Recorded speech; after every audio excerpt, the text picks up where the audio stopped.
Hi friends, welcome to Shah minister daily current affairs. August 23, 2022 నాటి current affairs discuss చేద్దాం.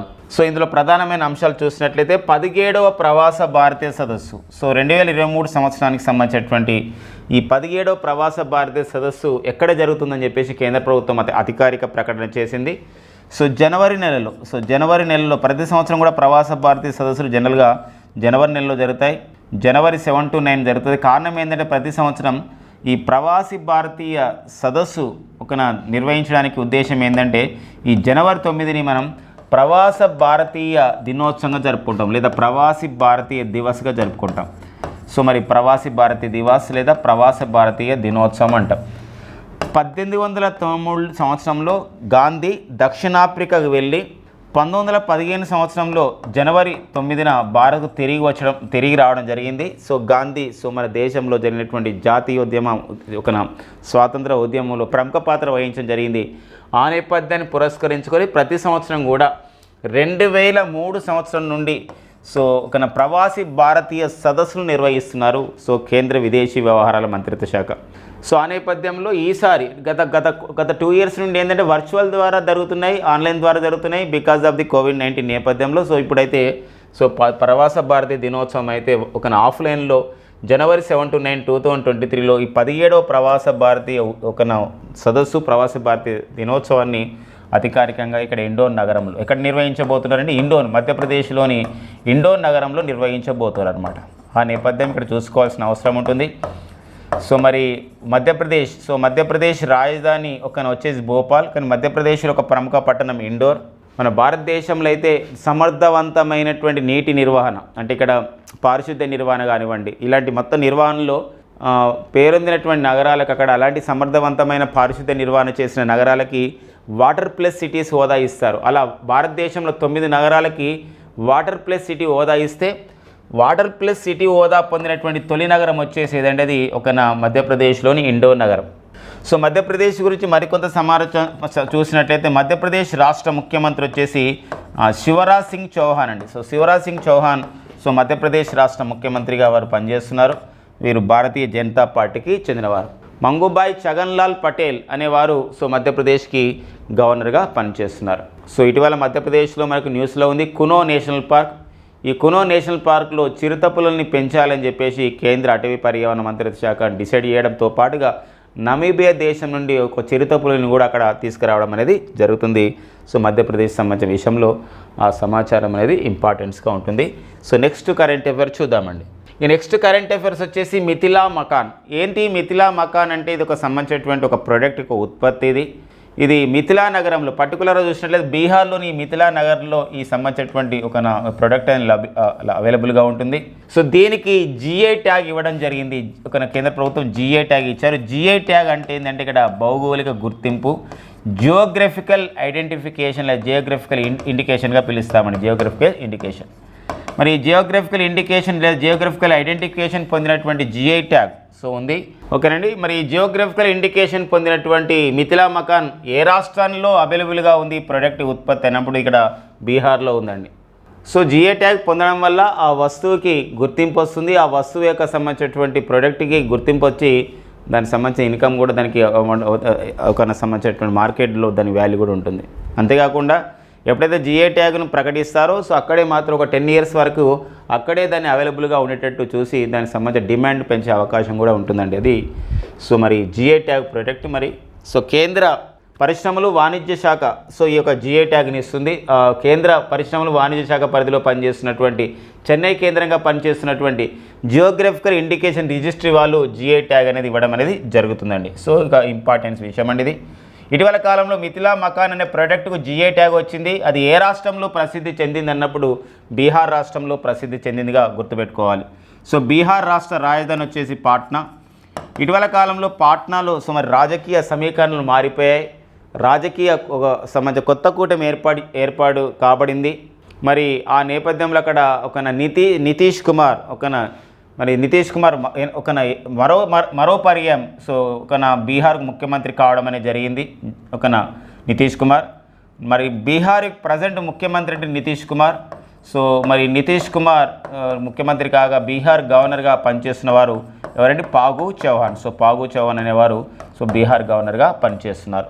ఇటీవల కాలంలో జియోలాజికల్ సర్వే ఆఫ్ ఇండియా సంబంధించినటువంటి తాజా నివేదిక ప్రకారం భారతదేశంలో ఎక్కువ బంగారం నిల్వలు అంటే డిపాజిట్స్ అంటాం, అంటే ఈ ఖనిజాల రూపంలో ఎక్కడ ఉన్నాయి, ఏ రాష్ట్రంలో ఉన్నాయన్నప్పుడు అది బీహార్ రాష్ట్రంలో ఉన్నాయి.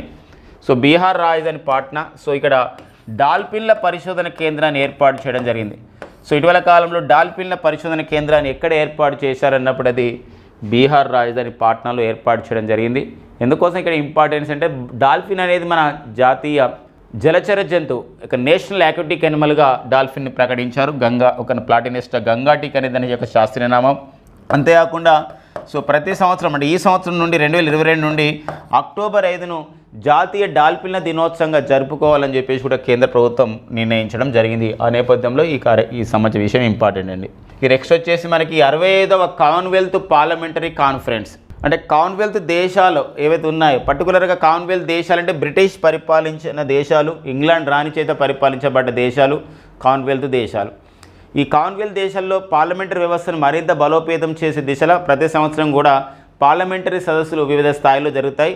ఈసారి 65వ కామన్వెల్త్ పార్లమెంటరీ సదస్సు అనేది 2022 సంబంధించింది. ఇది కెనడా దేశంలోని హాలిఫాక్స్లో జరిగింది. ఎక్కడండి? కెనడా దేశంలోని హాలిఫాక్స్లో జరిగింది. ఈ సదస్సుకి భారత్ తరపున లోకసభ స్పీకర్ అయినటువంటి ఓం బిర్లా దీనికి హాజరు కావడం అనేది జరిగింది. ఓం బిర్లా హాజరు కావడం జరిగింది. వీరు ఇక్కడ జరిగినటువంటి సదస్సులో a people's parliament accessibility through innovation అనే ఒక విషయం పైన వీరు ప్రసంగించడం అనేది జరిగింది. ఎగ్జామ్లు అడిగే విషయం ఏంటంటే 65వ కామన్వెల్త్ పార్లమెంటరీ కాన్ఫరెన్స్ ఎక్కడ జరిగింది అంటే కెనడా దేశంలో జరిగింది, హాలిఫాక్స్లో. ఒక ఓం బిర్లా ఈ క్రింది ఏ అంశం పైన ప్రసంగించారు ఈ సదస్సులు అంటే a people's parliament accessibility through innovation అని చెప్పేసి గుర్తుపెట్టుకోవాల్సిన అవసరం ఉంటుంది. సో ఫ్రెండ్స్ గమనించాలి, కామన్వెల్త్ పార్లమెంటరీ కాన్ఫరెన్స్ వేరే అండ్ చొగం సమావేశం వేరే. 2022 సంవత్సరానికి సంబంధించినటువంటి కామన్వెల్త్ దేశాల ప్రభుత్వాధినేతల సమావేశం అయితే ఎక్కడ జరిగిందంటే అది రువాండా దేశ రాజధాని అయినటువంటి కిగాలిలో జరిగింది. ఇక్కడ రువాండా దేశ రాజధాని కిగాలిలో జరిగింది. సో దీనికి 56 దేశాలు హాజరు కావడం అనేది జరిగింది. సో భారత్ తరపున అయితే కేంద్ర విదేశీ వ్యవహారాల శాఖ మంత్రి సుబ్రహ్మణ్యం జయశంకర్ గారు హాజరు కావడం జరిగింది. ఇక నెక్స్ట్ వచ్చేసి 10th national conference on the women అండి. సో ఇక్కడ ఏంటంటే ఒక మహిళల భద్రత విషయంలో, అంతేకాకుండా పర్టికులర్గా మహిళల భద్రతను కల్పించే విషయంలో ఒక అంశం అయితే ఈ మహిళల భద్రతను కాపాడడానికి పోలీస్ అధికారులలో మరి మహిళలు పోలీస్ అధికారులను చేర్పించడం, మహిళా పోలీస్ అధికారులకి మరింత కరేజ్ని ఇవ్వడం, మరింత వాళ్ళని ప్రమోషన్ చేయడం అనే ఒక ప్రధానమైన ఉద్దేశంతో కేంద్ర హోంశాఖ ministry of the home affairs అంతేకాకుండా bureau of the police research development and Himachal Pradesh ప్రభుత్వం సంయుక్తంగా ఈ 10వ జాతీయ మహిళల కాన్ఫరెన్స్ని హిమాచల్ ప్రదేశ్లోని షిమ్లాలో నిర్వహించడం అనేది జరిగింది. దీనికి కేంద్ర హోంశాఖ సహాయ మంత్రి అయినటువంటి నిత్యానంద రాయ్ దీనికి హాజరు కావడం జరిగింది. అంటే ఈ ఆర్మ్డ్ ఫోర్సెస్లో కానివ్వండి, పోలీస్ డిపార్ట్మెంట్లో ఎవరైతే మహిళలు ఉన్నారో వాళ్ళు ఇంకా మహిళా పోలీస్ అధికారులు ఉన్నారో, మహిళలు వివిధ స్థాయిలు ఉన్నారో వారికి మరింతగా ధైర్యాన్ని ఇవ్వడం, వారు మరింత సమర్థవంతంగా పనిచేయడం, మహిళల భద్రతకు పాటుపడడం, ఇలాంటి అంశాలపైన ఇక్కడ డిస్కషన్స్ అనేవి జరిగినాయి. సో ఇది సదస్సులు అన్నమాట. కాబట్టి మనకి ఇలాంటి క్వశ్చన్స్ అడుగుతూ ఉంటాడు. ఇటీవల కాలంలో మహిళా శాసనసభ సభ్యుల సదస్సు, మహిళా శాసనసభ సభ్యులు అంటే మహిళా ఎమ్మెల్యేల సదస్సు ఇటీవల కాలంలో ఎక్కడ జరిగింది? 2022 అంటే తిరువనంతపురంలో జరిగింది. ఇలాంటి పాయింట్. ఇటీవల కాలంలో జాతీయ విద్యా సదస్సు ఎక్కడ జరిగింది? గుజరాత్లో జరిగింది. అలాగా ఇటీవల కాలంలో రాష్ట్రాల ప్రభుత్వ ప్రధాన కార్యదర్శులు పాల్గొన్నటువంటి సమావేశం ఎక్కడ జరిగింది? అది కూడా హిమాచల్ ప్రదేశ్లో జరిగింది. ఇటీవల కాలంలో మరి ప్రభుత్వ ప్రధాన కార్యదర్శుల సమావేశం జరగడంతో పాటుగా సో మరి అక్కడ హిమాచల్ ప్రదేశ్లో మరి సిమ్లా ప్రాంతంలో మరో సదస్సు ఏదండి 10వ జాతీయ మహిళల సదస్సు అనేది కూడా జరిగింది హిమాచల్ ప్రదేశ్. సో హిమాచల్ ప్రదేశ్ రాష్ట్ర ముఖ్యమంత్రి వచ్చేసి జైరామ్ ఠాకూర్. జైరామ్ ఠాకూర్ అనేవారు హిమాచల్ ప్రదేశ్ రాష్ట్ర ముఖ్యమంత్రిగా ఉన్నారు. అండ్ హిమాచల్ ప్రదేశ్ యొక్క గవర్నర్ వచ్చేసి వారే మనకు రాజేంద్ర విశ్వనాథ్ అర్లేకర్ హిమాచల్ ప్రదేశ్కి గవర్నర్గా ఉన్నారండి. ఇక నెక్స్ట్ వచ్చేసి మనకు డాక్టర్ సుందరాచారి. మరి డాక్టర్ సుందరాచారి విజయవాడలో ఉన్నటువంటి సిద్ధార్థ మెడికల్ కాలేజీలో న్యూరాలజీ డిపార్ట్మెంట్కి హెచ్ఓడిగా హెడ్ ఆఫ్ ది డిపార్ట్మెంట్గా పనిచేస్తున్నారు సిద్ధార్థ మెడికల్ కాలేజ్ విజయవాడలో. వీరికి వీరికి ఒక హోదా, ఒక స్టేటస్ అనేది ఇవ్వడం జరిగింది, ఒక హోదా ఇచ్చేన్నారు, ఒక ఫెలోషిప్ వచ్చింది. Fellow of the American academy of the న్యూరాలజీగా న్యూరాలజీ అంటే ఏదైతే మనకు నాడీ వ్యవస్థ, నాడీ సంబంధించినటువంటి రుగ్మతలపైన అధ్యయనం చేసే శాస్త్రాన్ని మనం ఇక్కడ న్యూరాలజీ అని చెప్పేసి అంటాం. మరి అలాంటి ఒక సంబంధించిన అమెరికాలో ఉన్నటువంటి పేరొందినటువంటి ఒక సంస్థ ఏదైతే ఉందో American academy of the neurology అంటాం. ఈ American academy of the neurology వాళ్ళు ఇచ్చే fellow of the American academy of the న్యూరాలజీగా వీరు ఎంపిక కావడం అనేది ఒక స్టేటస్ అనేది రావడం జరిగింది. ఇటీవల కాలంలో fellow of the American academy of the న్యూరాలజీలో ఫెలోషిప్ పొందినటువంటి భారత ప్రముఖ న్యూరాలజిస్ట్ ఎవరు అని చెప్పేసినప్పుడు డాక్టర్ డాక్టర్ సుందరాచారి. ఆ నేపథ్యాన్ని మనం ఇక్కడ ఒక ఇంపార్టెంట్ వ్యక్తులు పర్సన్స్ ఇన్ ద న్యూస్గా ఈ అంశాన్ని చూసుకోవాల్సిన అవసరం అనేది ఉంటుంది. ఈ నెక్స్ట్ వచ్చేసి దేశంలో మరి వైద్య విద్యను ప్రోత్సహించాలనే ఉద్దేశంతో దేశవ్యాప్తంగా కూడా వివిధ రాష్ట్రాల్లో జిల్లా కేంద్రాలుగా కూడా ఇక్కడ ఏమవుతున్నాయంటే మెడికల్ కాలేజెస్ని ఏర్పాటు చేయడం అనేది జరుగుతుంది. ఈ నేపథ్యంలో మనం చూసాం రీసెంట్గా కూడా రష్యా ఉక్రెయిన్ యుద్ధ సమయంలో కూడా చాలామంది మనకు తెలిసిందంటే ఉక్రెయిన్లో కూడా ఎంబీబీఎస్ విద్యను అందిస్తున్నారు. దానికి గల కారణం ఏంటంటే దేశంలో వైద్య సీట్ల లభ్యత అనేది కొరత ఉంది అనే ఒక ప్రధానమైన ఉద్దేశం కనబడుతుంది. అందుకోసమే జిల్లా వ్యాప్తంగా జిల్లా కేంద్రం కూడా మెడికల్ కాలేజెస్ని ఏర్పాటు చేయాలని ఒక ప్రధాన ఉద్దేశంతో ఇప్పుడు దేశవ్యాప్తంగా అలాంటి సంఘటన జరుగుతూ ఉన్న అలాంటి సంబంధించిన విషయం జరుగుతుంది. ఈ నేపథ్యంలో మహారాష్ట్రలో 12 జిల్లాలలో 12 మెడికల్ కాలేజెస్ని ఏర్పాటు చేయాలి. ఆల్రెడీ కొన్ని జిల్లాలలో మెడికల్ కాలేజెస్ ఉన్నాయి వైద్య కళాశాలలు. మెడికల్ కాలేజెస్ని ఎంబీబీఎస్ని విద్యను అందించే కాలేజెస్ని ఏర్పాటు చేయాలి. దానికి సంబంధించిన ఇన్ఫ్రాస్ట్రక్చర్ కావాలి. ఈ నేపథ్యంలో మహారాష్ట్ర ప్రభుత్వం ఏషియన్ డెవలప్మెంట్ బ్యాంక్ ఏడీబీ అంటే ఏంటంటే ఏషియన్ డెవలప్మెంట్ బ్యాంక్ నుండి 4,000 కోట్ల రూపాయలని రుణంగా తీసుకోవడం అనేది జరిగింది. ఇటీవల కాలంలో ఏషియన్ డెవలప్మెంట్ బ్యాంకు ఈ క్రింది ఏ రాష్ట్రంలో వైద్య కళాశాల నెలకొల్పడానికి 12 వైద్య కళాశాల నెలకొల్పడానికి 4,000 కోట్ల రూపాయలని రుణాన్ని అందించింది అంటే అది మహారాష్ట్ర అండి. ఆ నేపథ్యం చూసుకోవాలండి. మహారాష్ట్ర మనకు న్యూస్లో ఉంది. పూణే ఏదైతే ఉందో మన భారతదేశంలో తొలిసారి ఒక మెడికల్ సిటీని అక్కడ నిర్మించుకుంటున్నారు, ఒక వైద్య నగరాన్ని నిర్మిస్తున్నారన్నమాట. అదొక గొప్ప అంశం అనమాట. అది మహారాష్ట్ర విషయం. మహారాష్ట్రలో కూడా ఇటీవల రాజకీయ సంక్షోభం రావడం, అక్కడ ఏక్నాథ్ షిండే ముఖ్యమంత్రి కావడం అనేది జరిగింది. ఇతను శివసేన తిరుగుబాటు నేత. అండ్ ప్రజెంట్ అయితే మహారాష్ట్ర గవర్నర్ వచ్చేసి వారే భగత్ సింగ్ కోశ్యారి అండి. భగత్ సింగ్ కోశ్యారి మహారాష్ట్ర గవర్నర్గా పనిచేస్తున్నారండి. నెక్స్ట్ వచ్చేసి India's first hydrogen fuel cell bus. మనందరికీ తెలుసు ఫ్రెండ్స్, ఇక్కడ 21వ శతాబ్దపు ఇంధనంగా 21st సెంచరీ ఫ్యూయల్గా దేని పిలుస్తున్నామంటే హైడ్రోజన్ పిలుస్తున్నాం. మరి ఈ హైడ్రోజన్ సంబంధించినటువంటి ఇంధనం పైన ఇప్పుడు అది వాడుతున్న పరిస్థితి. ప్రపంచంలోనే తొలిసారిగా హైడ్రోజన్ ఇంధనంతో రైలును నడిపినటువంటి దేశం అయితే జర్మనీ దేశం. దీనిపో రైలుతో పాటు ఇప్పుడు బస్సులని కార్లను కూడా నడుపుతున్న పరిస్థితి. ఈ నేపథ్యంలో మన భారతదేశం ముందడుగు వేసింది. మరి పూణేకి చెందినటువంటి KP-IT అనే ఒక సంస్థ CSR సంస్థతో అనుబంధంగా ఏర్పడి కొలాబరేషన్తో ఒక హైడ్రోజన్ ఫ్యూయల్ సెల్ బస్సుని ఆ విధంగా ప్రారంభించడం జరిగింది.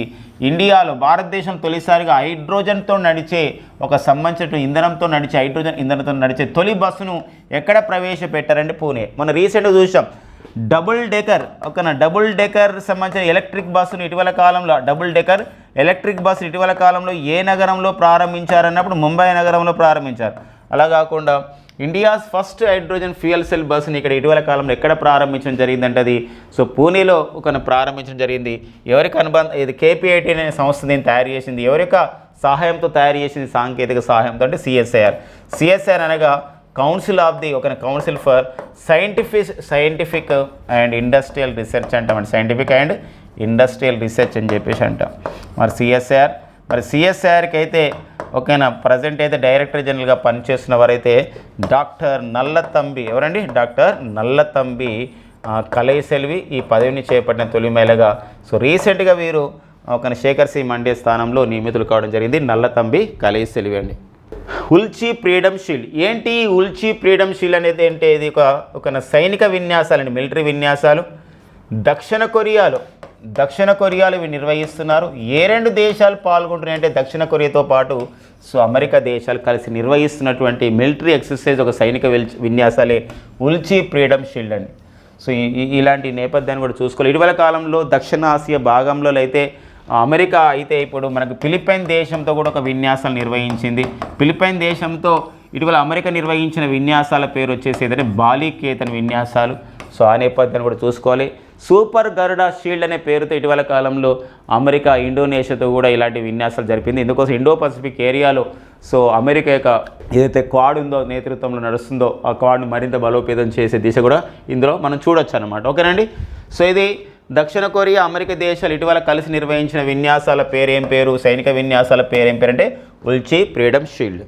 ఇక నెక్స్ట్ వచ్చేసి మనకు విన్ బ్యాగ్స్ అండి. ఇది హర్యానాలో ఒక జరిగినాయి. ఏవి హర్యానాలోని చందీ మందిర్, ఎక్కడని చెడ్డీ మందిర్ అంటారు, చందీ మందిర్.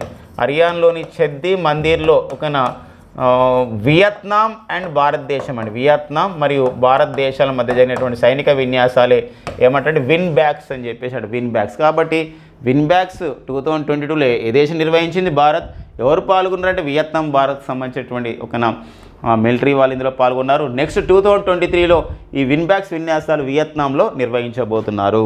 ఇక నెక్స్ట్ వచ్చేసి మనకు ఆక్వా బజార్ యాప్ అండి. ఆక్వా అంటే మనకు జలచరం అని అర్థం వస్తుంది, జలచరాల ఆక్వా అని పిలుస్తాం, మరి వాటర్ అని అర్థం వస్తుంది. అంటే ఆక్వా బజార్ అంటే ఏంటంటే ఇప్పుడు నీటిలో పెరిగేటి పర్టికులర్ చేపలు, అంటే చేపల పెంపకం ఎలా చేపట్టాలి, చేపల పెంపకంలో ఎలాంటి సంబంధించినటువంటి జాగ్రత్తలు తీసుకోవాలి, చేపల పెంపకానికి కావాల్సినటువంటి అంశాలు ఏంటి, ఇలాంటి అన్ని సమస్త సమాచారంతో నేషనల్ ఫిషరీస్ డెవలప్మెంట్ బోర్డు వాళ్ళు అభివృద్ధి చేసినటువంటి ఆక్వా బజార్ యాప్ని కేంద్ర పశుసంవర్ధక శాఖ మంత్రి అయినటువంటి పురుషోత్తం రూపాల దీన్ని ఆవిష్కరించడం జరిగింది. ఇటీవల ప్రారంభించిన ఆక్వా బజార్ను ఎవరు అభివృద్ధి చేశారు, దేనికి సంబంధించింది అనే అంశం ఇంపార్టెంట్ అండి. నేషనల్ ఫిషరీస్ డెవలప్మెంట్ బోర్డు తయారు చేశారు. నేషనల్ ఫిషరీస్ డెవలప్మెంట్ బోర్డు యొక్క ప్రధాన కార్యాలయం అనేది ఎక్కడ కలదంటే హైదరాబాద్లో కలదు. ఈ నెక్స్ట్ వచ్చేసి మనకి మనీషా కళ్యాణ్ అండి, ఒక స్పోర్ట్స్ అప్డేట్ అండి. యూరోపియన్ యూనియన్ సంబంధించినటువంటి ఏదైతే ఒక ఫుట్బాల్ అది దీన్ని యూరోపియన్ యూనియన్ సంబంధించి యూఈఎఫ్ఈ అంటే యూరోపియన్ యూనియన్ ఫుట్బాల్ అసోసియేషన్ అని చెప్పేసి అంటాం. మరి European union football association women champions league అనేది జరుగుతూ ఉంది ప్రజెంట్ ఐరోపా ఖండంలో. మరి సైప్రస్ దేశానికి చెందినటువంటి అపోలన్ లేడీస్ ఎఫ్సి అని చెప్పేసి ఒక లీగ్ ఉందన్నమాట. ఇప్పుడు మనకు ఐపీఎల్లో గుజరాత్ టైటాన్స్ ఎలా ఉందో, సన్ రైజర్స్ హైదరాబాద్ ఎలా ఉంటుందో అక్కడ కూడా ఒక లీగ్స్ అనమాట. ఆ లీగ్లో ఒక సంబంధించినటువంటి ఒక ఫ్రాంచైజ్ ఏంటంటే అపోలన్ లేడీస్ ఫుట్బాల్ కప్ అండి, ఫుట్బాల్ టీం అనమాట, ఎఫ్సి అంటాం. ఈ అపోలన్ లేడీస్ ఒక ఎఫ్సి ఫుట్బాల్ కప్లో ఈ సంబంధించినటువంటి ఒక ఫ్రాంచైజీలో ఆడుతున్నారు. వీళ్ళ తరపున ఎవరు ఆడుతున్నారంటే మన భారత మహిళా ఫుట్బాల్ క్రీడాకారిణి అయినటువంటి మనీషా కళ్యాణ్ అండి. సో వీరు సైప్రస్ దేశానికి తరపున అంటే సైప్రస్ దేశానికి చెందినటువంటి అపోలన్ లేడీస్ ఎఫ్సి టీంలో వీళ్ళు పాల్గొంటున్నారు అనమాట. ఎవరు? మనీషా కళ్యాణ్. ఇలా ఒక మన భారతీయ ఫుట్బాల్ క్రీడాకారిణి. ఫుట్బాల్ అంటే మనకి ఫేమస్ అండి, కానీ మన దేశ ప్రాతినిధ్యం తక్కువ ఉన్న నేపథ్యం మనకు తెలుసు. ఈ నేపథ్యంలో ఒక మహిళా ఫుట్బాల్ క్రీడాకారిణి ఐరోపా ఖండంలో జరుగుతున్నటువంటి ఒక లీగ్లో ఒక టీం తరపున పాల్గొనడం అనేది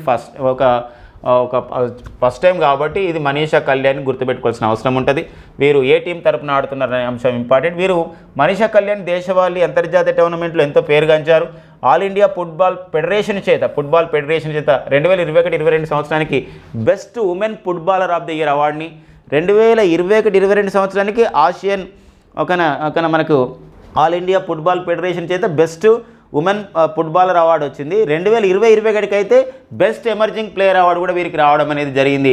సో మనీషా కళ్యాణ్ కండి గమనించాలి, 2020-21కి ఒక ఎమర్జింగ్ ప్లేయర్ అవార్డు వచ్చింది. ఎవరికి వచ్చిందంటే మనకి మనీషా కళ్యాణ్కి. 2021-22 సంవత్సరానికి అయితే సో ఇక్కడ బెస్ట్ ఫుట్బాలర్ అవార్డుని ఒక ఉమెన్ ఫుట్బాల్ అవార్డు అనేది సో ఎవరు రావడం జరిగిందంటే మనీషా కళ్యాణ్. అఫ్ కోర్స్ ఈ మధ్యలో అయితే ఆల్ ఇండియా ఫుట్బాల్ ఫెడరేషన్ అయితే ఫిఫా సస్పెండ్ చేసింది. మరి దీనిపైన కూడా ప్రజెంట్ చర్చలు జరుగుతూ ఉన్నాయి. సో ఇది మనకి మనీషా కళ్యాణ్ సంబంధించిన విషయం అండి. ఇక నెక్స్ట్ వచ్చేసి మనకి అంతిమ్ పంగల్. ఎవరండి ఈ అంతిమ్ పంగల్ అంటే వీరు రెజ్లింగ్ క్రీడాకారిణి. మరి రెజ్లింగ్ క్రీడకు చెందిన అంతిమ్ పంగల్ ఇటీవల బల్గేరియా రాజధాని సోఫియాలో జరుగుతున్నటువంటి ప్రపంచ అండర్ 20 ఒక వరల్డ్ రెజ్లింగ్ ఛాంపియన్షిప్లో ఈ హర్యానాకు చెందినటువంటి ఈ సంబంధించిన ప్లేయరు ఒక స్వర్ణ పథకం సాధించడం జరిగింది. ఇట్లా అండర్ 20 విభాగంలో ఒక రెజ్లింగ్ ఛాంపియన్షిప్లో అండర్ 20 విభాగంలో మరి ఫస్ట్ టైం గోల్డ్ మెడల్ సాధించినటువంటి భారత రెజ్లర్ ఎవరు అన్నప్పుడు వారే అంతిమ్ పంగల్. సో మన స్పోర్ట్స్ అప్డేట్లో వెరీ ఇంపార్టెంట్ అండి. సో దీంతో పాటుగా federation of the international federation of the Indian మరి ఫెడరేషన్ ఆఫ్ ది ఇండియన్ ఏదైతే బాక్సింగ్ ఏదైతే మనకి బాస్కెట్బాల్ అంటారండి ఫిబా, ఈ బాస్కెట్బాల్ అసోసియేషన్ ఉందో under 18 women Asian basketball championship అనేది ఇక్కడ నిర్వహిస్తున్నారు. మరి ఏషియన్ బాస్కెట్బాల్ ఛాంపియన్షిప్ 2022ని ఎక్కడ నిర్వహిస్తున్నారంటే బెంగళూరులో నిర్వహిస్తున్నారని చెప్పేసి సో కర్ణాటక రాష్ట్రం అధికారికంగా ప్రకటించింది. మనకు ఒక్కోసారి ఇలా కూడా అడుగుతాడు బాస్కెట్బాల్. సో మనకి ఇక్కడ అండర్ 18 మహిళల ఆసియా బాస్కెట్బాల్ ఛాంపియన్షిప్ 2022ని సో మన భారత బాస్కెట్బాల్ అసోసియేషన్ వాళ్ళు ఎక్కడ నిర్వహిస్తున్నారు అన్నప్పుడు కర్ణాటకలో నిర్వహిస్తున్నారు. కర్ణాటక రాజధాని బెంగళూరు నిర్వహిస్తున్నారు. ఇదే బెంగళూరులో 2022లో సో ఖేలో ఇండియా విశ్వవిద్యాలయ క్రీడలు కూడా నిర్వహించడం జరిగింది. సో ఖేలో ఇండియా విశ్వవిద్యాలయ క్రీడల్ని ఇటీవల ఎక్కడ నిర్వహించడం జరిగింది అన్నప్పుడు సో ఇక్కడ మనకి కర్ణాటక రాజధాని బెంగళూరు నిర్వహించడం జరిగింది. జైన్ విశ్వవిద్యాలయం నిర్వహించడం జరిగింది. సో ఆ నేపథ్యాన్ని కూడా మనం చూసుకోవచ్చు ఇక్కడ. సో ఇవ్వండి మనకి ఆగస్టు 23, 2022 ఉన్న ముఖ్యమైన ఎగ్జామ్ ఓరియంటెడ్ పాయింట్స్ అండి. Thank you friends and all the best.